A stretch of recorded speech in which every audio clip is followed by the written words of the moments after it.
Que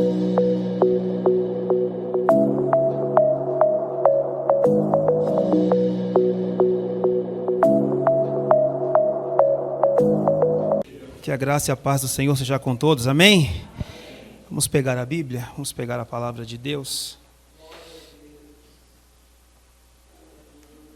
Primeira carta aos Coríntios 11, versículo de número 28.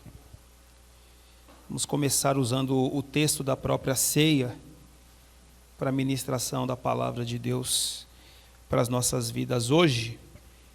Porém, eu quero nesse momento focar com vocês aqui o versículo 28 e o versículo, até o versículo de número 31, tá? Primeira carta aos Coríntios, capítulo 11, versículo 28. Provavelmente vai dar alguma diferença de tradução aí, eu estou usando uma tradução um pouquinho diferente hoje, porém o significado, ele é o mesmo. O texto diz assim: examine-se, pois, cada um a si próprio, e dessa maneira coma do pão e beba do cálice. Pois quem come e bebe sem ter consciência do corpo do Senhor, come e bebe para a sua própria condenação. Por essa razão, há entre vós muitos fracos e doentes e vários que já dormem. Contudo, se nós tivéssemos a cautela de julgar a nós mesmos, não seríamos condenados. Verso 32. No entanto, quando somos julgados pelo Senhor, estamos sendo corrigidos, a fim de que não sejamos condenados juntamente com o mundo. Amém? Vamos focar no versículo 31, tá? Contudo, se nós tivéssemos a cautela de julgar a nós mesmos, não seríamos condenados. Senhor, mais um dia estamos na Tua casa e crendo que debaixo da Tua presença. Sabemos que o Senhor habita dentro de cada um de nós, mas é sempre bom saber, perceber a Tua presença manifesta em nosso meio. E é isso que nós oramos para que aconteça agora. Que a Tua presença seja, meu Deus, percebida por todos nós. Meu Deus, que a Tua palavra, como está escrito, não seja apenas um discurso, uma palestra, mas que seja um organismo vivo, uma palavra viva que vai penetrar o nosso coração, não para mudar o nosso domingo, para mudar alguma causa, mas para mudar todas as vezes a história das nossas vidas. Que o nosso coração esteja aberto e apto para receber a Tua palavra. Meu Deus, sim, podem acontecer barreiras e impedimentos enquanto isso, a Tua palavra é pregada, acontece, mas nós pedimos ao Senhor que em nome de Jesus, que nada, meu Deus, nenhum dardo inflamado do maligno nos impeça de ouvir, praticar e obedecer a Tua santa palavra. Que o Teu Espírito Santo tenha liberdade em nosso meio, que o Teu Espírito Santo fale conosco, que o Teu Espírito Santo trabalhe em nosso interior, trabalhe em nosso coração, assim como acontecia em Atos, quando a Tua palavra era ministrada, meu Deus, o Espírito descia sobre todos os que estavam ouvindo aquela palavra. Meu Deus, que seja assim também nos nossos dias. Fale conosco, Pai, em nome de Jesus, amém. Glória a Deus. Queridos, podem sentar, por gentileza.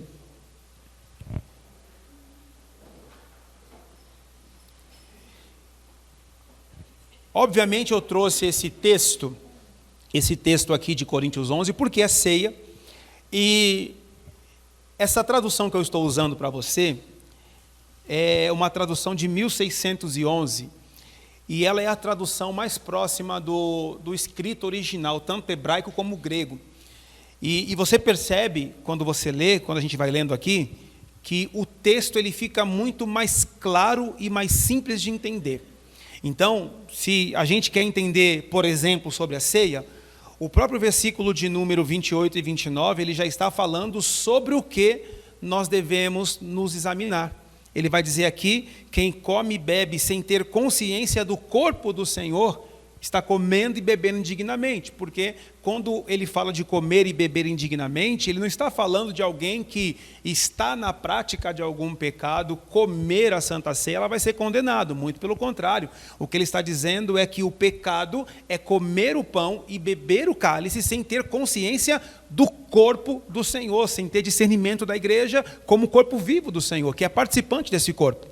E aí o versículo de número 30 e 31, que é onde a gente vai focar aqui, ele vai dizer com clareza que se nós tivéssemos cautela, cuidado, de julgar a nós mesmos, nós não seríamos condenados. Esse termo, não ser condenado, ele é tremendo. Por quê? Porque o julgamento, geralmente, ele parte de uma pessoa para outra pessoa. Nós dificilmente deveríamos fazer isso, você vai ouvir nessa palavra, deveríamos ter cautela e aptidão e cuidado de não julgar somente o ato de outras pessoas, mas pararmos, fazermos um autoexame e, de fato, julgarmos os nossos próprios atos. Mas é muito difícil nós enxergarmos o que temos que julgar em nós mesmos. Porque muitas vezes nós achamos ou temos quase certeza que nós não erramos e que nós não temos falta e que nós não falhamos, e quando nós nos deparamos com alguém que erra e que falha, nós olhamos para essa pessoa e falamos, temos essa audácia de dizer: isso eu jamais faria.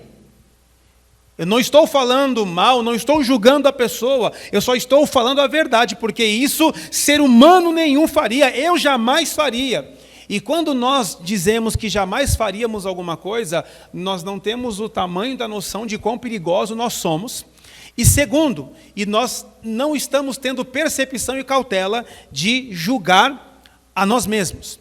Porque existem coisas em nós que, por mais que outras pessoas enxerguem, nós muitas vezes não conseguimos enxergar. Algumas até enxergamos, nós apenas não queremos enxergar. Sabe quando nós vemos alguma coisa e nós começamos a entrar num estado de negação? Não é possível, eu não sou assim. Não, eu não faço isso. Porque nós temos dificuldade de enxergar os nossos próprios erros. E eu gostaria que você fosse comigo no Salmo de número 19, porque o salmista Davi, ele vai falar sobre isso. Ele vai fazer uma oração onde ele está engrandecendo a Deus.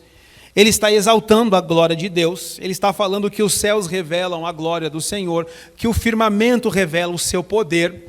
Ele faz uma canção de adoração tremenda a Deus. Porém, gente, quando ele chega no versículo de número 12, ele vai falar uma coisa que parece que ele mudou o contexto, quando na verdade ele está aumentando ainda a exaltação que ele está fazendo a Deus. Eu gostaria que você lesse comigo Salmos 19, o versículo de número 12.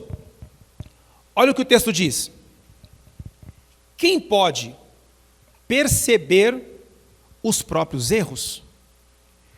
Purifica-me dos que ainda não me são claros, ou daqueles que eu ainda não consigo enxergar.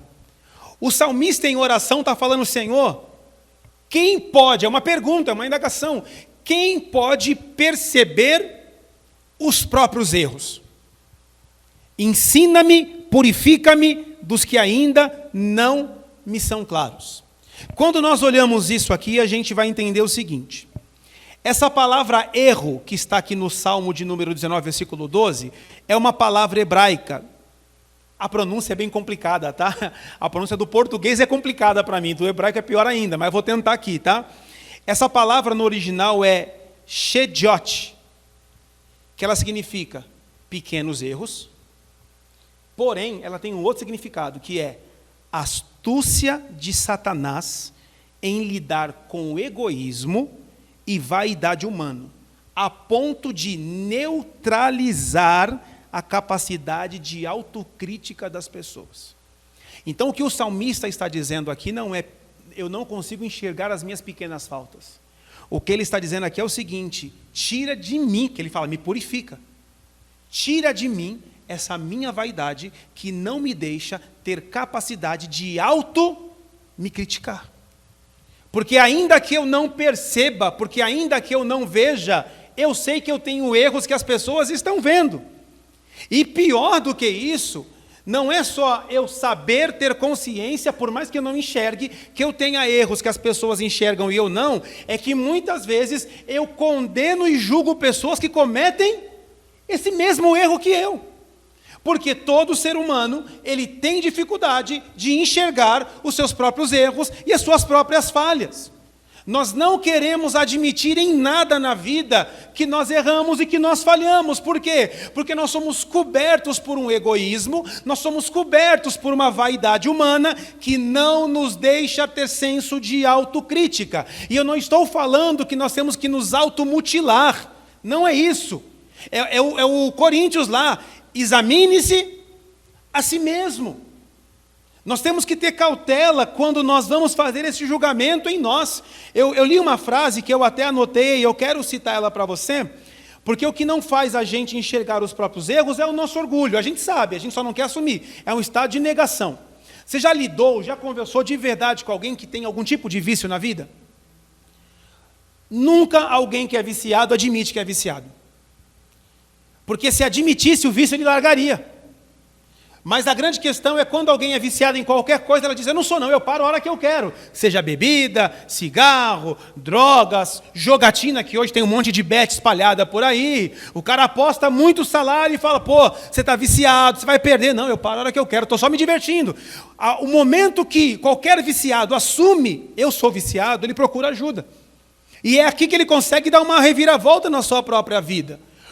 A grande questão é que nós nunca vamos parar de errar, ou vamos diminuir esses erros, ou até mesmo pecados, se nós não admitirmos para nós, não é para os outros, que nós erramos e pecamos. Nós nunca vamos parar com qualquer erro enquanto não chegar para alguém que nós erramos e dizer, me ajuda, eu preciso de socorro. Mas por que nós não fazemos isso, pastor? Porque nós temos uma vaidade.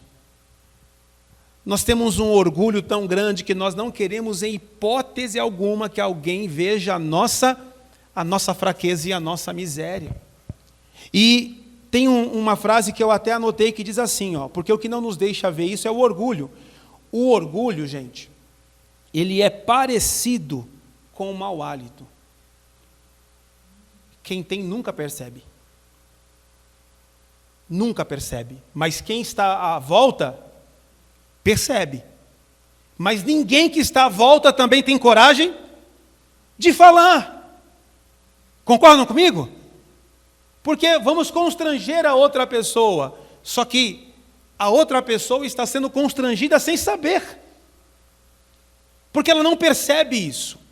E muitas vezes, tira o mau hálito de canto agora, nós somos orgulhosos a um ponto de todo mundo perceber, porque a gente sempre está arrumando uma desculpa ao invés de assumir os nossos equívocos e os nossos erros.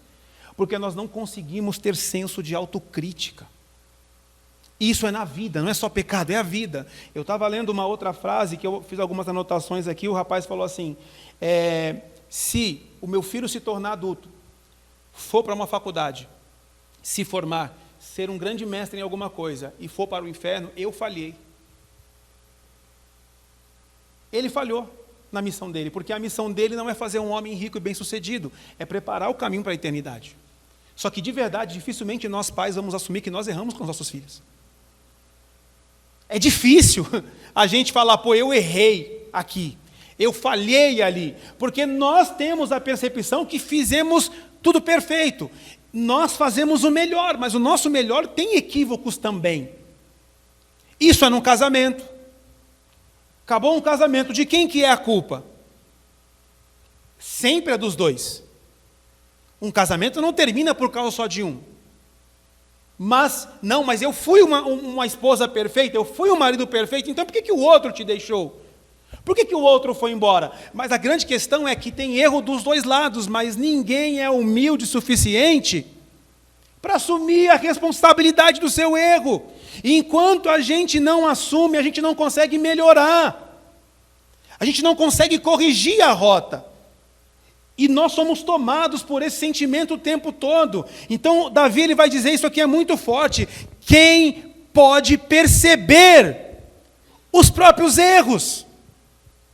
Quem é que consegue ter percepção, e eu vou usar esse termo aqui muito, humildade para dizer, Senhor, eu que estou errando, eu estou percebendo o meu erro, e eu quero melhorar, eu quero correção, eu quero ser transformado de fato, eu não quero errar novamente nisso, seja um pecado, seja como pai, seja como marido, seja como esposa, seja em qualquer âmbito da vida, nós temos dificuldades de enxergar os nossos próprios erros. Só que o grande problema é que nós temos tanta facilidade para enxergar o erro que está no outro. Nós temos a capacidade, como diz em Mateus 7, no versículo 3 ao 5, a gente não consegue enxergar a trave que está no nosso, mas conseguimos daqui enxergar o cisco pequenininho que está no olho do outro irmão. É aquela pessoa que fala, você não lavou o rosto, está com remela. Só que ela também não, só que ela não consegue perceber. Então não há problema em enxergar a falha. O problema é quando nós não conseguimos enxergar as nossas.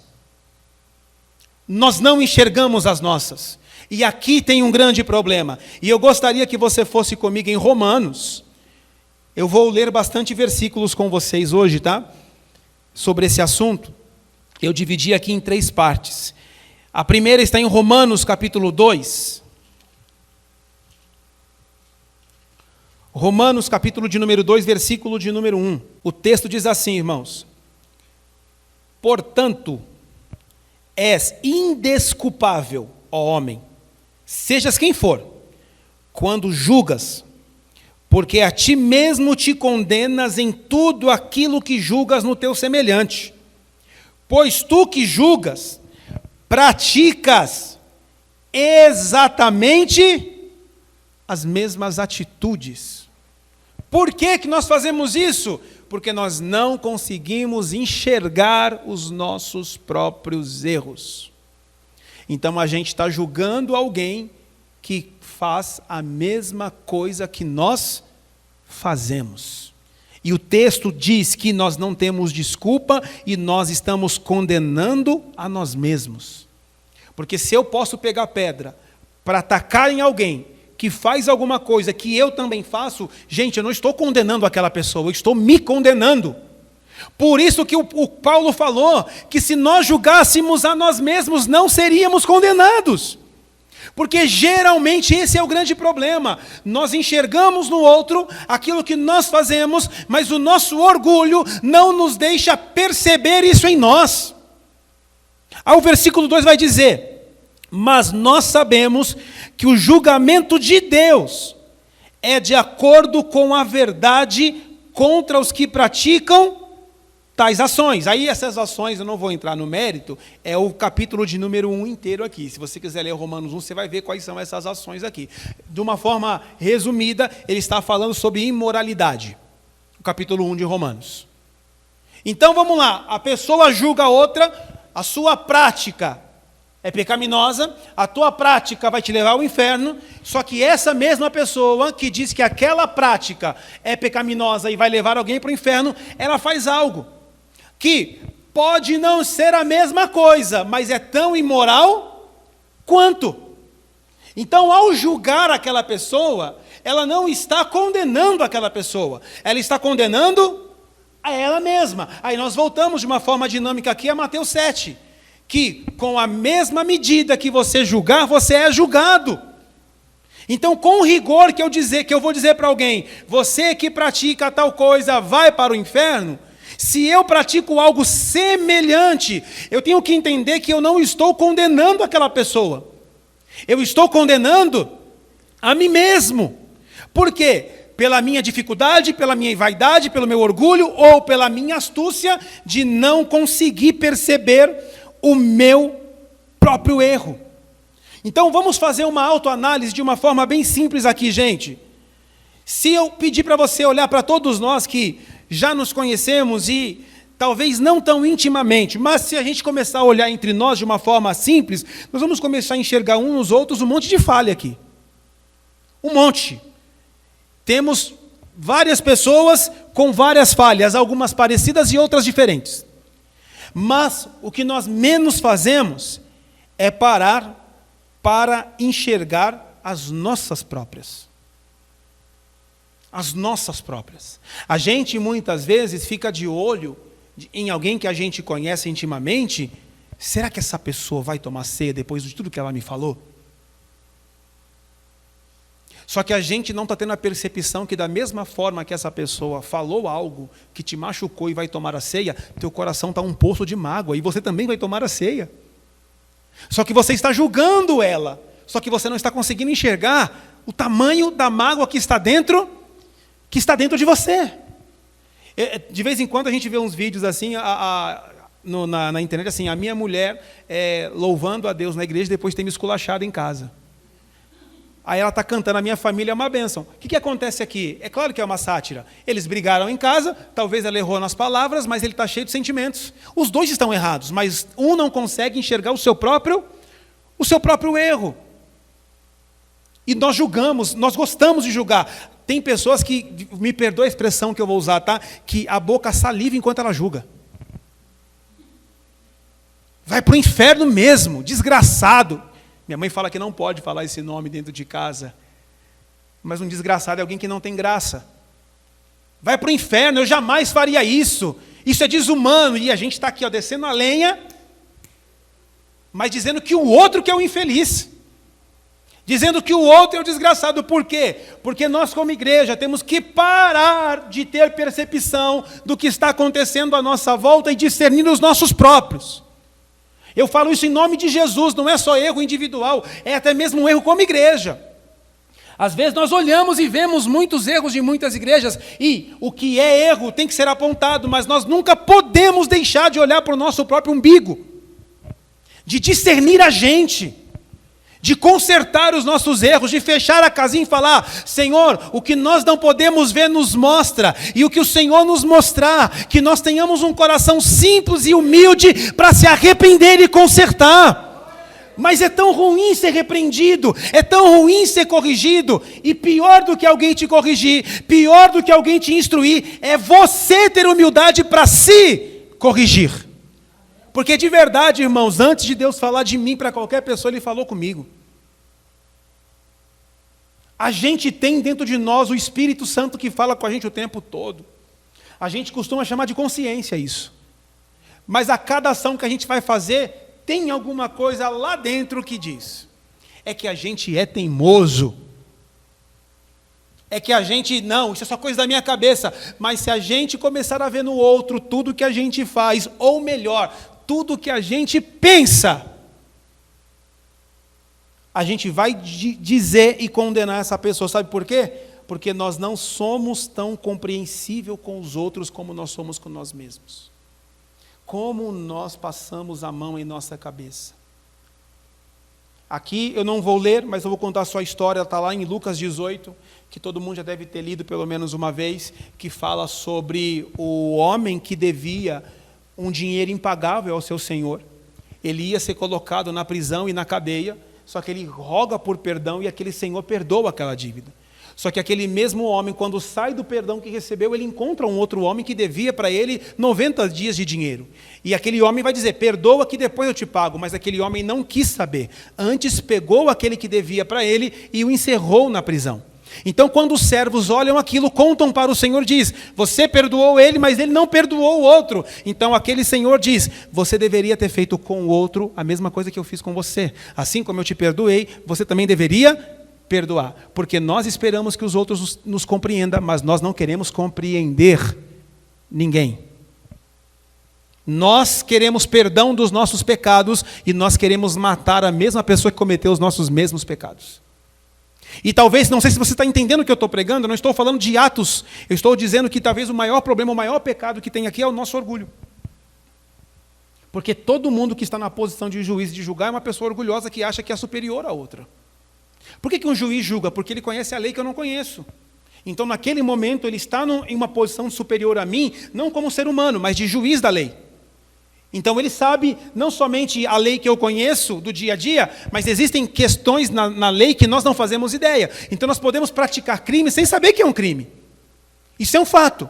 Mas quando nós trazemos isso aqui para a nossa vida com Deus, não existe crime, aqui é um aspas, tá? Que nós não saibamos, porque ainda que nós não tenhamos o conhecimento da lei, letra, nós temos um Espírito em nós que nos ensina todas as coisas, como Jesus falou. Mas ainda assim nós fazemos. E depois nós queremos empinar o nosso nariz e dizer que o outro está errado.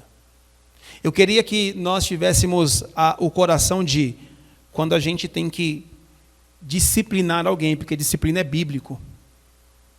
A pessoa cometeu um erro e a gente vai lá e disciplina essa pessoa biblicamente falando. Como igreja que estou dizendo, tá? Mas eu gostaria que nós também, quando nós errarmos parecido, nós venhamos chamar e pedir disciplina para nós. Você lembra do João?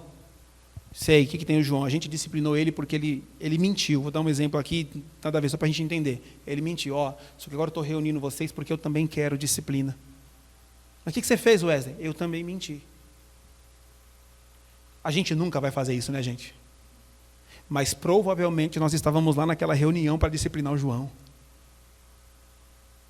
Porque a gente é expert em não reconhecer as nossas próprias falhas. O João mentiu porque ele é um filho do diabo. Eu menti porque eu precisava, não tinha saída. Não foi uma mentira. Eu precisei, pastor, se eu não mentisse ali, eu ia me dar mal. Você consegue entender que continua sendo uma mentira? Só que o João não, o João é um mentiroso, ele é o filho do Satanás, então a gente tem que disciplinar ele. Eu não, eu sou bonzinho, ora. Só contei uma mentira uma vez. Eu nunca minto, menti uma vez. Pastor, isso acontece? Isso acontece o tempo todo. Isso acontece o tempo todo, gente. A gente só não tem coragem de falar e de assumir. Porque talvez não é nem questão de coragem de assumir ou de falar, é porque talvez de verdade, que eu acho que é o mais perigoso aqui, é que tem coisas que nós fazemos e praticamos que talvez nós nem achamos que é tão errado assim, que aqui que eu acho que é um grande problema. Não existe meio erro. Não tem meia mentira. Sabe, não tem. Ou nós acertamos ou nós erramos. E aqui não é uma pregação condenatória, muito pelo contrário. É para a gente entender que nós estamos na mira do tiro que nós damos. Quando você mira em alguém para atirar, é um bumerangue. Vai acertar lá, mas vai voltar. Porque nós não somos tão compreensíveis com os outros quanto nós somos com nós mesmos. É a mesma coisa de um julgamento. Vamos voltar para o julgamento. Você sabe que, de uma forma técnica, teórica e prática, por mais que não aconteça no país que nós vivemos, um juiz não pode julgar uma causa de parente. Ele não pode. Porque não pode ter parcialidade. Ele não pode ter parcialidade. Então, assim, se meu filho fez alguma coisa, eu como juiz, eu não posso estar nem perto do caso. Eu não posso ter acesso ao caso. Porque senão eu posso ter influência entre os meus colegas para beneficiar o meu filho. E se eu for julgar a causa dele, eu não vou julgar como um juiz, eu vou julgar como pai. Então eu vou absolver. E nós precisamos entender que nós, segundo a palavra de Deus, nós não somos julgados, quando nós julgamos alguém, como pai daquela pessoa, mas o nosso julgamento para conosco é como se nós fôssemos nossos próprios filhos. A gente pega muito leve com a gente, amados. A gente pega muito leve. Aí a gente vai olhar para a palavra de Deus, de verdade, a gente olha para Paulo. Paulo vai dizer: eu sou o pior dos pecadores. Miserável homem que sou, Paulo vai dizer. Pedro vai dizer: afasta-te de mim, que sou pecador. E joga-se no rio. Tomé vai cair de joelho e vai dizer a mesma coisa. Isaías vai dizer: ai de mim que sou um homem de lábios impuros e vi a glória de Deus. Gideão disse: ai de mim que vi o Senhor e pensou que ia morrer. Moisés, um homem que falou com Deus face a face, o próprio Deus falou para ele: se tu me ver, você morre. Porque nenhum homem pode estar próximo da minha glória e sobreviver, porque os seus pecados são muito grandes. E Moisés tinha escutado há anos atrás: tira o sapato do teu pé, porque a terra que você pisa é santa. Só que nós hoje não, nós achamos que tudo bem, a gente é santo. A gente não erra, a gente não falha, a gente pode julgar, a gente pode apontar, a gente pode dizer quem está certo, quem está errado, porque nós não conseguimos olhar para dentro de nós. E quando nós não conseguimos olhar para dentro de nós, nós temos algo chamado orgulho e justiça própria. E eu gostaria de frisar essa frase com você: orgulho e justiça própria são pecados. Quando eu olho para mim e falo, eu sou justo, eu sou um pecador, e talvez o principal deles. Por quê? Porque quando alguém diz que é justo, é porque essa pessoa não tem percepção de quem de verdade ela é. E aí eu gostaria que você fosse comigo em Lucas, que esse aqui eu quero ler contigo, no capítulo 18. Lucas 18, versículo 9. Olha o que o texto diz. Para algumas pessoas que confiavam em sua própria justiça e menosprezavam os outros, Jesus contou ainda esta parábola. 2 homens subiram ao templo para orar. Um era fariseu e o outro publicano. O fariseu em pé orava em seu íntimo: Deus, eu te agradeço porque não sou como os outros homens, roubadores, corruptos, adúlteros, nem mesmo como este cobrador de impostos. Jejuo 2 vezes por semana, dou o dízimo de tudo quanto ganho. Entretanto, o publicano ficou à distância, ele sequer ousava olhar para o céu, mas batendo no peito confessava: ó Deus, sê benevolente para comigo, pois sou um pecador. Eu vos asseguro que este homem, e não o outro, foi para sua casa justificado diante de Deus. Porquanto, todo aquele que se vangloriar será desprezado, mas o que se humilha será exaltado. Uma das coisas que nós aprendemos no tempo de caminhada cristã é orar para Deus e dizer para Deus o que Deus tem que fazer mediante as nossas obras. E a gente interpreta alguns textos errados. Então, por exemplo, eu já preguei aqui sobre o rei Uzias. O rei Uzias, ou foi o Ezequias, agora fugiu da minha memória, Ezequias. O Ezequias, ele foi condenado à morte. Então ele vira para a parede e ora, dizendo: Senhor, lembra-te que eu fui, tal, e Deus manda ele, o Isaías voltar e dá mais a ele 15 anos de vida. Aí hoje nós achamos que assim como Ezequias orou, nós podemos falar para Deus: Senhor, o Senhor sabe que eu sou bom. O Senhor sabe que eu não bebo. O Senhor sabe que eu nunca coloquei um cigarro na minha boca. O Senhor sabe que eu nunca tive outra mulher além da minha. O Senhor sabe. Falando isso para Deus, pensando o quê? Todas as coisas boas que fazemos vão fazer Deus olhar para nós e nos enxergar como justos. Consegue entender como isso é muito sério? Aí tem pessoas que são ousadas. Eu não sou como as outras pessoas. Senhor, me honra aqui no meu trabalho, porque, Senhor, eu não bebo, eu não fumo. Olha esses homens aqui no meu trabalho, eles fazem tudo errado e o Senhor honra eles. A pessoa, ela não entendeu que a oração dela está colocando ela acima de outras pessoas. Só que o tamanho do orgulho que ela fala de não fazer o que ela diz que não faz é maior do que o pecado do outro. E eu garanto a você que é muito mais fácil a gente converter alguém que está em qualquer tipo de vício do que um coração orgulhoso. É muito mais simples. Por quê? Porque esse homem, ele acha que ele é perfeito. Esse ser humano, ele acha que não erra. A gente tem que olhar para as pessoas no modo geral e enxergá-las como elas são, pecadoras, mas olhar para nós e nos enxergar como que nós somos pecadores. Paulo falou: todos pecaram, todos estão destituídos da glória de Deus. Não há nenhum sequer que tenha sabedoria para buscar a Deus. Pastor, mas eu estou aqui na casa do Senhor, porque a misericórdia do Senhor te atraiu e te salvou. Deus tem te transformado, Deus tem te mudado, mas o teu coração continua o mesmo. É que a gente não consegue perceber isso. E muitas vezes na historinha aqui, na parábola, nós não somos o publicano. Nós somos o fariseu orgulhoso. 25 anos na igreja, 30 anos na igreja. Eu sei, minha vida é quase perfeita, menos o coração. E o profeta Isaías vai dizer no capítulo de número 64, versículo 4, o seguinte: as nossas justiças diante de Deus são como trapo de imundícia. A nossa justiça não vale nada diante do Senhor. Nada. Você pode ser o mais crente que está em nosso meio aqui, irmão. Você pode orar mais que todo mundo. Você pode jejuar mais do que o fariseu, que era 2 vezes por semana. Você pode dar o dízimo de tudo. Você pode não adulterar, você pode não dar nada, não fazer nada. Mas se o teu coração é orgulhoso igual dele, você é tão ruim quanto ele. Porque você acaba se sentindo superior a outra pessoa. E de verdade, eu acho que esse é um dos grandes problemas que nós, como igreja, nós temos por aí. De verdade, eu acho, sendo bem sincero com você, às vezes eu vou pregando uma palavra, eu vou lendo a Bíblia, eu falo: caramba, às vezes não faz muito sentido pregar isso aqui.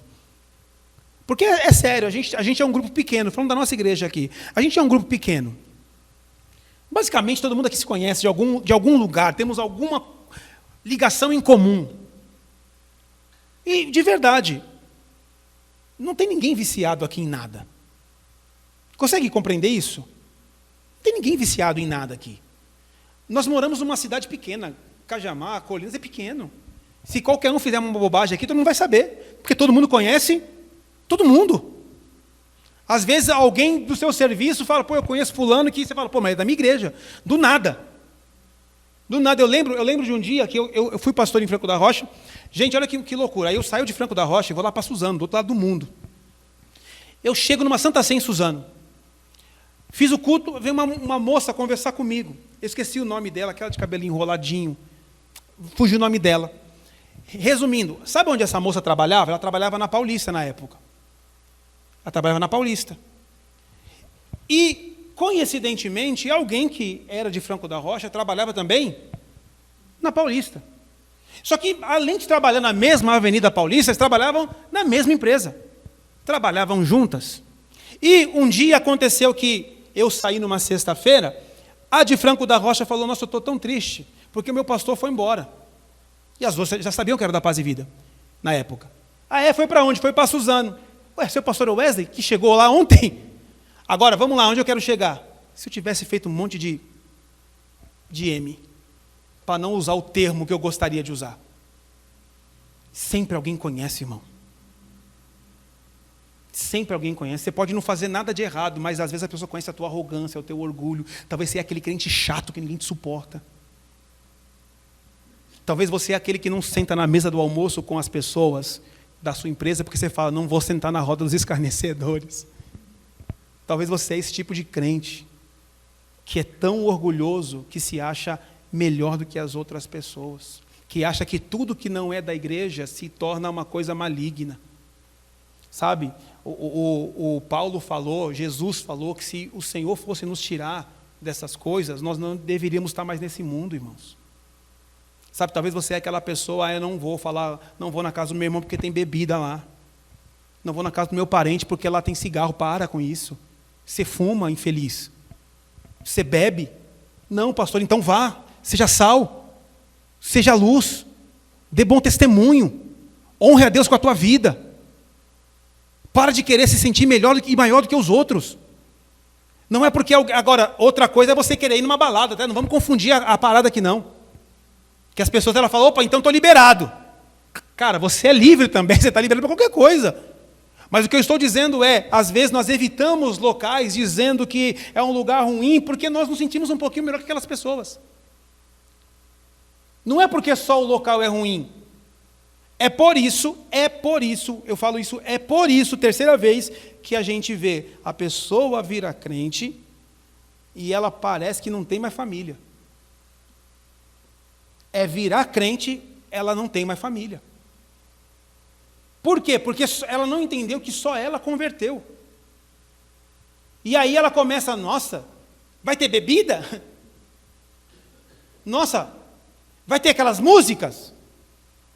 Ah, então nem vou, porque aquilo não é ambiente para mim. Fresco. Seja sal e luz, aonde você vá. Glorifique a Deus. Luz no meio de luzes não brilha, é só mais uma. Se a gente for iluminar, é onde tem trevas. Que o nome do Senhor seja honrado e glorificado.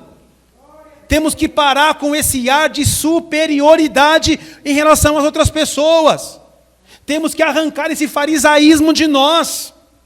Temos que tirar isso. Porque nosso orgulho faz isso. Eu quero ler um texto com você em Provérbios, por favor. 16. Esse provérbio aqui, ele mexeu muito comigo pela força do texto que Salomão ele diz aqui. Porque ele continua falando sobre orgulho. E olha o que ele vai dizer, Provérbios 16, versículo de número 5. Vamos lá.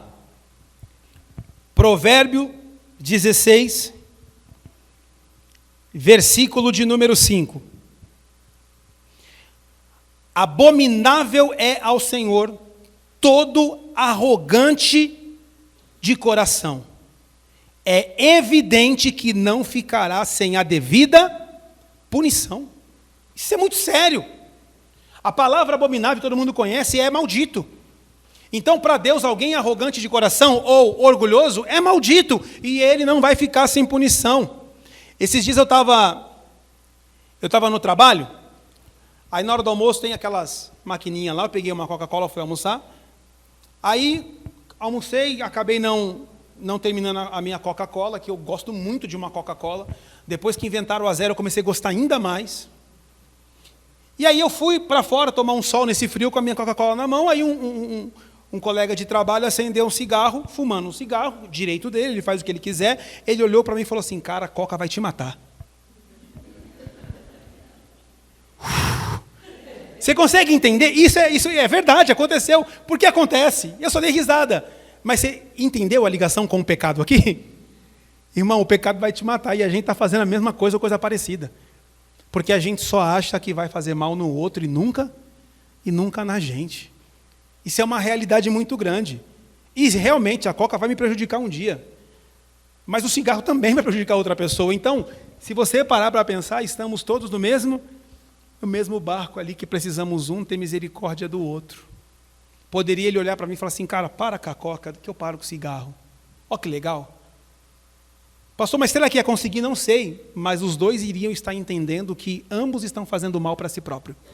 Não dizendo que um é pior do que o outro. Isso é muito sério. Às vezes tem pessoas que não saem de casa, que não bebem, não fumam, não bebem nem Coca-Cola, mas são viciados em pornografia, mas julga todo mundo que bebe, que fuma e que toma Coca-Cola. Porque são pecados, são erros que estão lá debaixo do tapete. E como disse o salmista, quem consegue perceber os próprios erros? A gente acha que pecado é só quando nós estamos fazendo mal diretamente a outra pessoa. Mas o apóstolo Paulo falou que nós somos o templo do Senhor. E quem destruiu o templo de Deus será destruído. Então, quando nós cometemos alguns tipos de pecados que não vai fazer mal ao outro, mas está fazendo mal a mim mesmo. Gente, eu estou destruindo algo que não é meu, mas que pertence ao Senhor. O contexto de tudo que eu estou pregando para eu encerrar aqui é: nós devemos olhar para nós. Vamos esquecer o irmãozinho. Se a gente enxergar alguma coisa no irmão, que a gente tenha um coração pronto a orar pelo irmão. Não de apontar, não de julgar e não de condenar. Consegue entender isso? Sim, devemos exortar em amor, isso é bíblico. Mas a exortação não é uma condenação, não é um julgamento. A exortação é você pegar o que está escrito, aonde está escrito: irmão, isso aqui, ó, a Bíblia fala que é isso. Não estou julgando você, estou te mostrando, porque eu quero te ajudar a andar no caminho. Vamos orar juntos. A função da igreja, a função dos irmãos é essa. Não é a gente fazer rodinha, montinho, para ficar apontando o pecado de alguém e condenar essa pessoa. Isso não é a nossa função, isso não é o nosso trabalho. Por quê? Quando fazemos isso, estamos apontando a arma para nós mesmos. Então, como é que a gente lidar com essa situação? Primeiro, você só é livre de um pecado, falando do pecado agora, quando você reconhece que você peca nele. Jesus falou: não vim para os sãos, eu vim para os doentes. Você vai no médico se estiver bom? Não. Você só vai no médico quando você está doente. Então Jesus só consegue te curar, só consegue te perdoar quando você assumir que você precisa de cura e que você precisa de perdão. É o Isaías.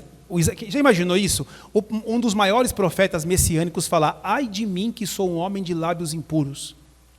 Eu não sei o que significava naquela época lábios impuros. Não sei se você sabe também, mas a palavra que nós usamos como palavrão, a palavra chula, ela existe desde sempre. No tempo da Bíblia tinha? Claro que tinha. Muito, tanto que ele vai dizer: sou um homem de lábios impuros. Sempre esse xingamento sempre existiu.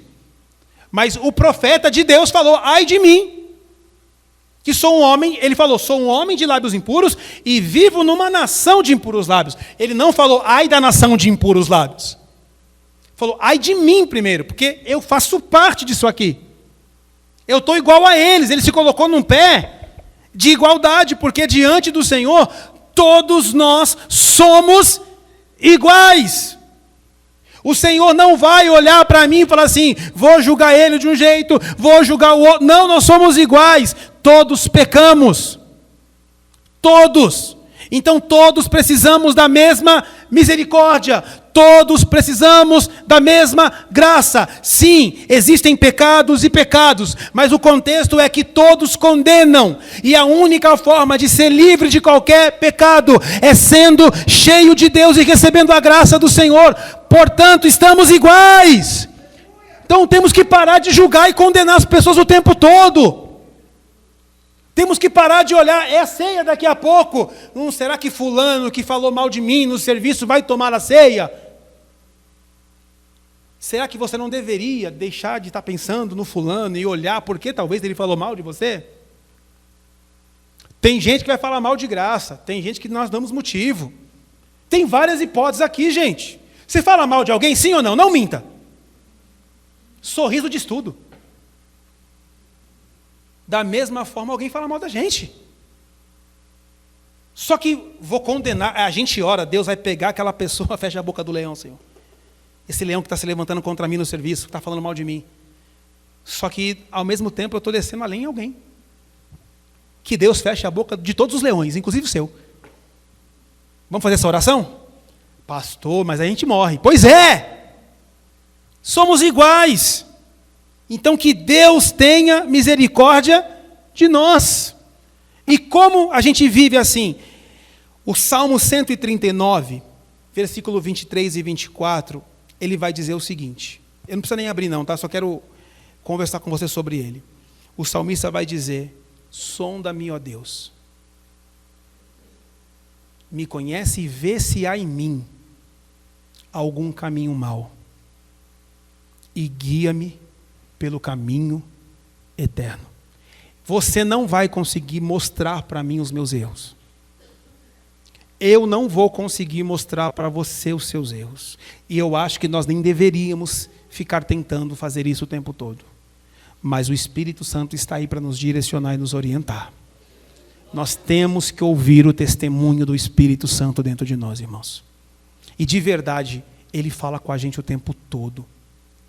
Eu acho que o nosso grande problema em ouvir a voz de Deus é que a gente fica esperando Deus aparecer. A gente tem essa ilusão ainda, sabe?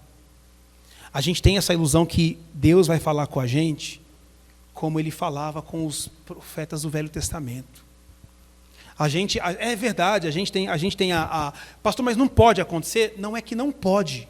Deus pode fazer o que Ele quiser, mas Ele nos deixou uma palavra viva e, gente, o Espírito Santo habita em nós. Naqueles homens ele não habitava, ele se manifestava. É bom você entender isso. Então a gente vai estar passando um problema na vida, qualquer que seja, a gente vai estar igual o Gideão. Eu gosto do Gideão, porque a gente sonha com isso. Gideão está trabalhando, como se fosse uma coisa ruim, ele estava trabalhando. Aí a gente pensa que Deus vai aparecer, eita, Deus é contigo, varão valoroso. A gente vai olhar para cima, vai ter um anjo lá.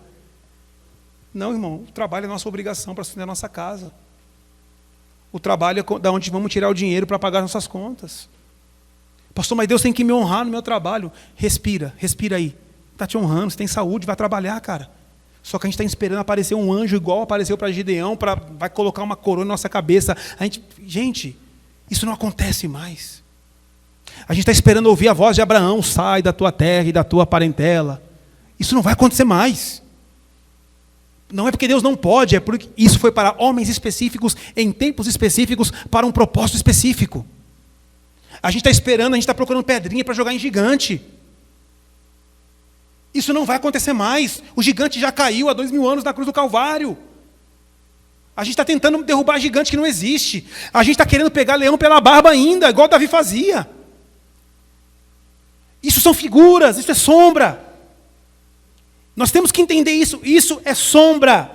Por quê? Porque é através de Abraão que veio Cristo. Davi foi escolhido a dedo por Deus para ser da descendência do Cristo. Ele não podia morrer. Gideão foi levantado porque Israel não podia desaparecer. Israel está em guerra há quantos anos? Israel se tornou um país, para ser muito exato, em 1948. Depois que teve a Segunda Guerra Mundial. Até de 70 depois de Cristo a 1948, os judeus estavam espalhados pelo mundo. Eles não tinham uma nação. Quando Hitler começa a mutilar, matar, torturar judeu ali na Segunda Guerra, o nazismo, que acaba a guerra, eles se reúnem como ONU para fazer uma votação para devolver os judeus para o Estado de Israel, que ali passa a ser um Estado de Israel novamente. E de 48 para cá, quantas guerras tem lá? Tem as que nós sabemos e as que nós não, porque morre gente todo dia lá, dos dois lados. E você percebe que de 48, agora 26, apareceu mais algum Gideão?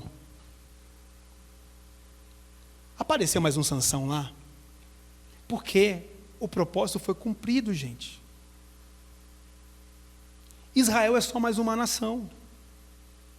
A gente é tão habitolado com esses negócios que a gente até acha que Israel é a supra-suma nação. A Israel antiga foi, essa Israel de hoje não tem nada a ver com aquela Israel.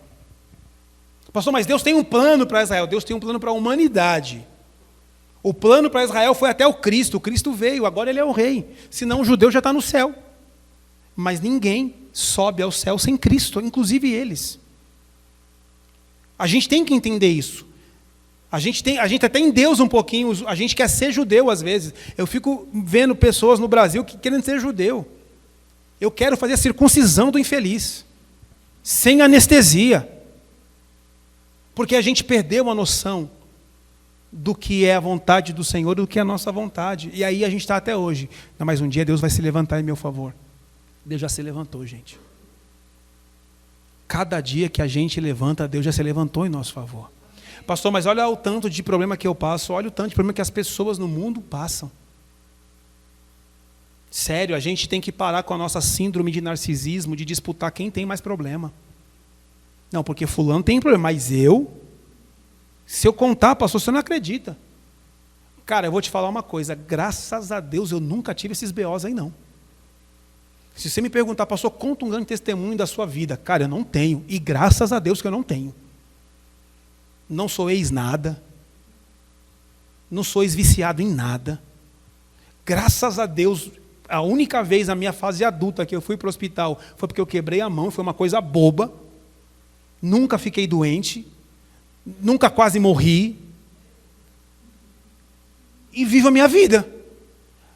Você acha que eu quero um testemunho desse? Quase morri, gente, estou aqui, Deus me livre. Eu passo para outro, quem quiser que pegue. Mas não é porque eu não vivo essas coisas que eu não sei que Deus é comigo por isso. Provavelmente Deus é tão comigo que Ele não me permite viver essas coisas. Mas tem gente que quer viver esses negócios para contar.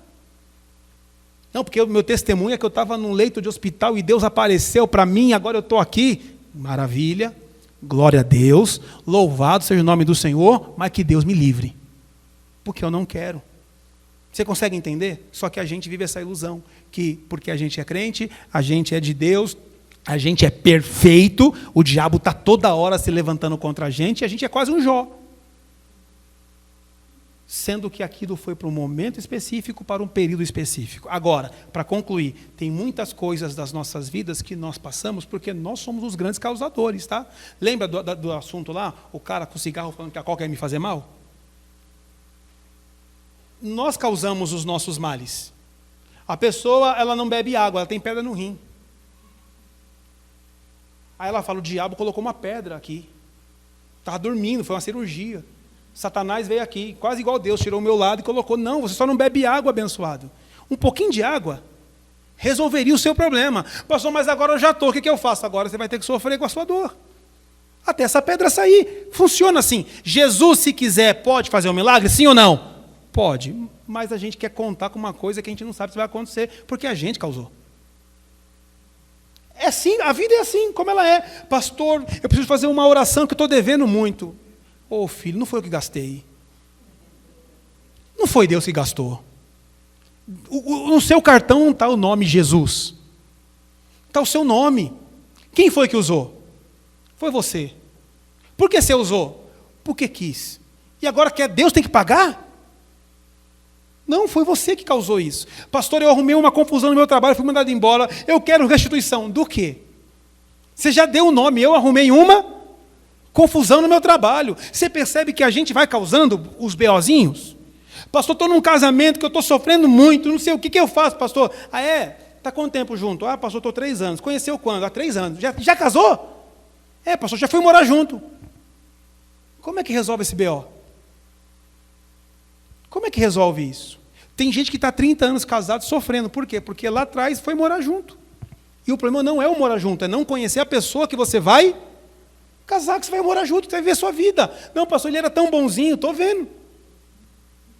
Eu estou vendo. Mas, assim, são coisas que nós causamos. E a gente está esperando aparecer um anjo igual apareceu para Gideão para resolver o nosso problema. Quando o nosso grande problema é não olhar para nós e enxergar os nossos próprios erros. Fique de pé comigo, toda a igreja.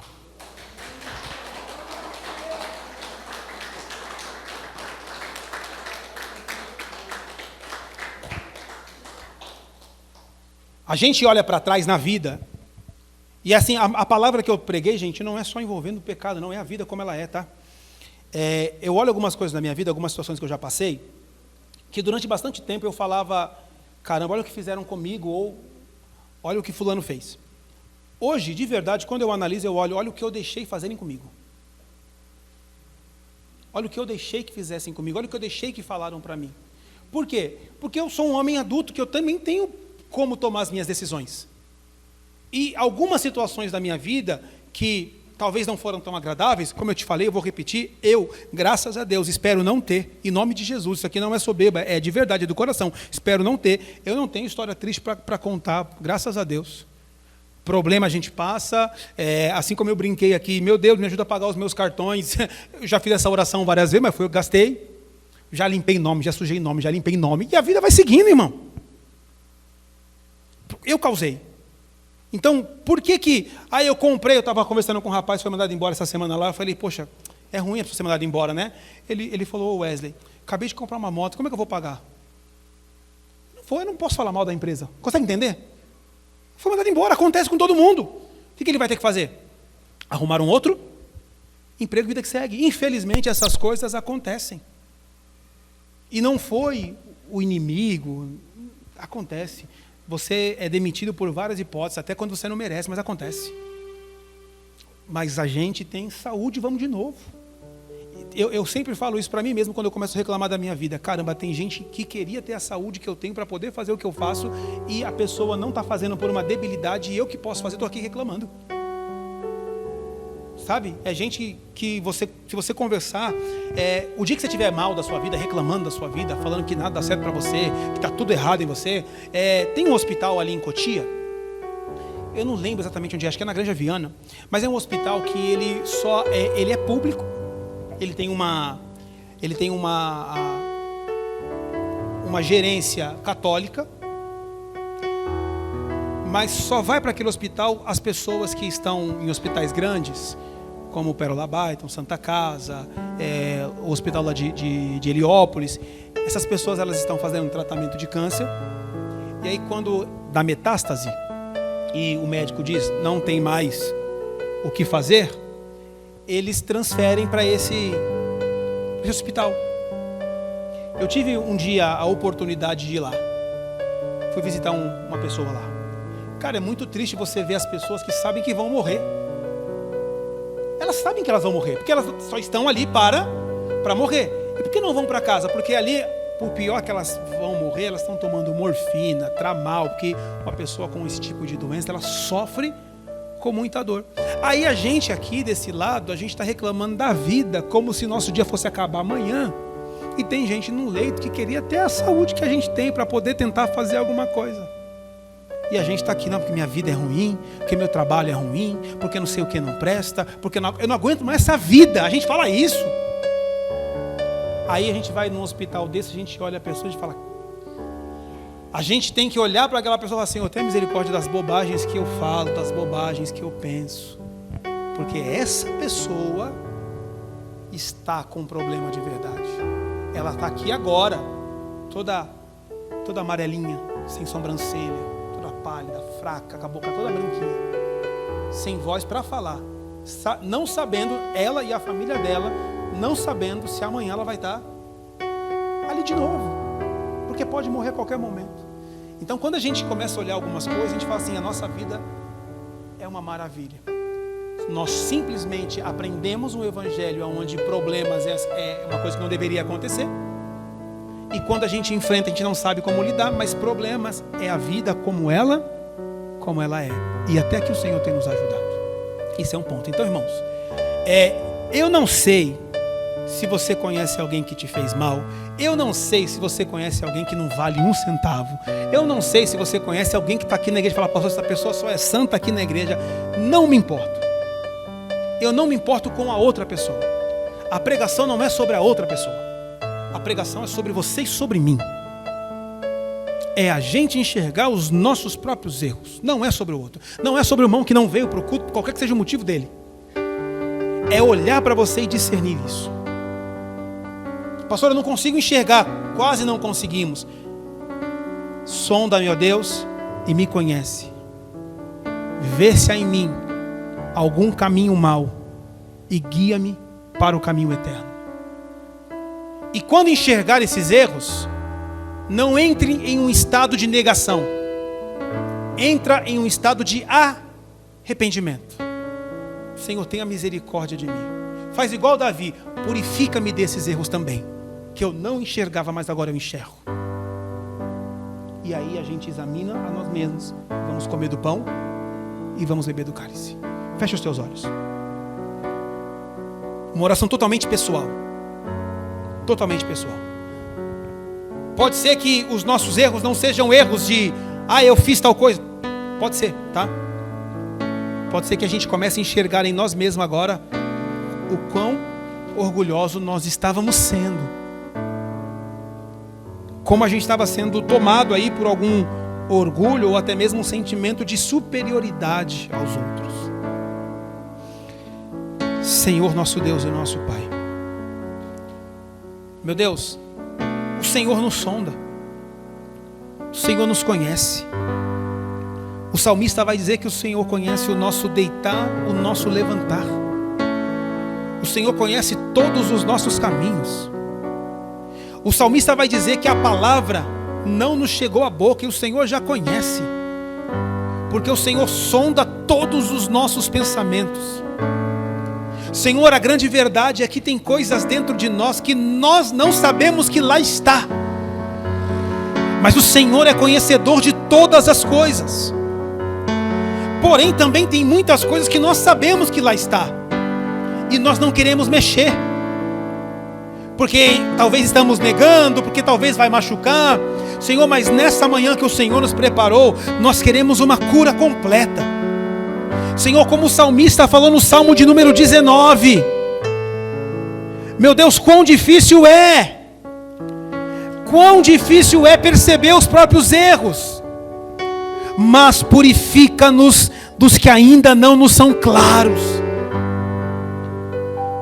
Meu Deus, purifica-nos do nosso ego. Purifica-nos do nosso orgulho. Purifica-nos do nosso ar de superioridade. Meu Deus, a Tua palavra diz que nós devemos considerar os outros superiores a nós mesmos. Meu Deus, a Tua palavra diz que haja em nós o mesmo sentimento que houve em Cristo Jesus, que sendo igual a Deus, não usurpou tomar o lugar de Deus, mas humilhou-se a si mesmo, sendo obediente até a morte de cruz. Que haja em nós o sentimento de nos humilhar, meu Deus, porque a Tua palavra diz que o Senhor resiste ao soberbo, mas o Senhor dá graça aos humildes. Senhor, perdoa os nossos pecados, perdoa os nossos pequenos pecados, perdoe os nossos grandes pecados, perdoe aqueles pecados que nós nem sabemos que temos cometido, perdoe o nosso orgulho, perdoe a nossa arrogância, perdoe a nossa prepotência. Purifica-nos, Senhor. Meu Deus, que as escamas caiam dos nossos olhos.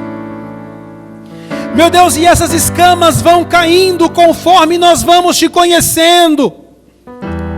Quanto mais conhecemos ao Senhor, mas sabemos quem somos nós, ó Deus. Isaías já era um grande profeta, mas só teve consciência que era um homem de lábios impuros quando esteve diante da tua santidade. E diante da tua santidade a nossa justiça, meu Deus, é imunda, é um trapo. Diante da tua santidade temos que tirar a sandália dos nossos pés, porque o Senhor é santo, a tua terra é santa. Meu Deus, que todos nós sejamos lavados e remidos pelo sangue do Cordeiro, que a nossa consciência venha a ser purificada. Eu te peço, meu Deus, em nome de Jesus, Espírito Santo, nos conduz ao arrependimento, nos conduz a um arrependimento sincero e verdadeiro, nos conduz a uma mudança de caráter, a uma mudança de vida. Senhor, nos conduz para a glória do teu nome. Senhor, nos conduz à tua imagem e à tua semelhança. Senhor, que nós venhamos crescer à estatura do varão perfeito que é o Senhor Jesus.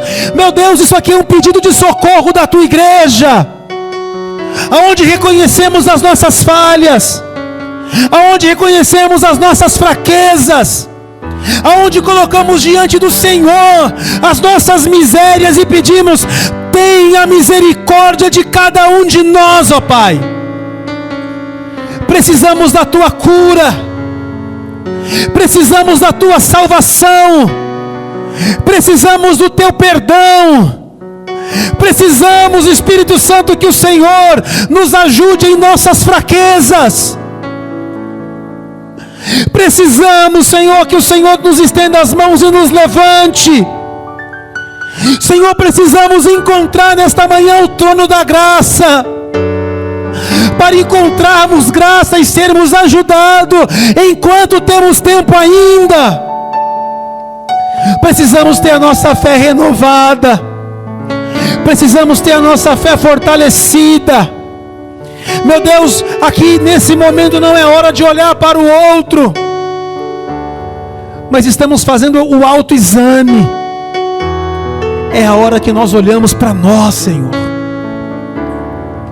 Queremos discernir o corpo. Oh, meu Deus, nós não queremos ser aqueles que apontam o dedo para os irmãos. Meu Deus, nos faça ser aqueles que temos o bálsamo. Meu Deus, nos faça ser aquele samaritano que tem o azeite, tem o vinho, aquele que tem o coração de pagar a hospedagem para o irmão ser restaurado. Meu Deus, que nós não sejamos aquele sacerdote orgulhoso que passa direto, que nós não sejamos aquele levita orgulhoso que passa direto, mas que nós sejamos aquele samaritano que vamos parar tudo o que estamos fazendo para colocar a ferida, para curar a ferida daquele irmão que está meio morto, que está fraco por causa dos seus pecados, que está sem força para se levantar, está sem força para continuar a caminhada. Que nós sejamos como aqueles irmãos de Gálatas, que venhamos ajudar um a carregar a carga do outro, que sejamos aquele mensageiro que vamos dizer ao irmão: venha até Jesus, você que está cansado e sobrecarregado, Ele vai te aliviar. Que sejamos aquele que vamos orar pelo irmão e dizer que o jugo do Senhor e o fardo do Senhor, que são leve e suave, venha sobre você. Meu Deus, nos ensine nesse momento de ceia, de autoexame, de ter essa comunhão de unidade, de entender que nós não podemos sair por aí condenando as pessoas, porque nós estamos sujeitos às mesmas coisas. Isso não quer dizer, Senhor, que o certo vai ser errado. O certo continua sendo certo. Temos que exortar em amor, temos que exortar em humildade, e sermos humildes quando formos nós exortados também.